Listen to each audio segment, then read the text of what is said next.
Hi friends, ఇప్పుడైతే మేము మా కోళ్ళఫారం దగ్గర ఉన్న మా వంకాయ తోటకైతే వచ్చాం ఫ్రెండ్స్.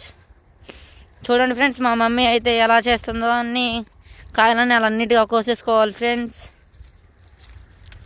చూడండి ఫ్రెండ్స్, ఇవే మా చెట్లు, పక్కన ఉన్నవైతే టమాటాలు ఫ్రెండ్స్. ఇంకా పక్కన ఉన్న షెడ్స్ అన్నీ మనమే ఫ్రెండ్స్. చూడండి ఫ్రెండ్స్, వంకాయ.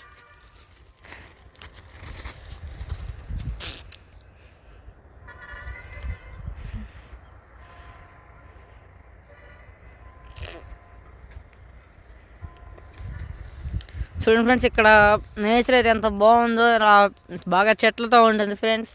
అలాగే అవైతే కొండలు ఫ్రెండ్స్. పైగా ఆ చెట్టు వెనకాల ఒక తాడి చెట్టు ఉంది ఫ్రెండ్స్, అది వేసింది మా తాతయ్యే.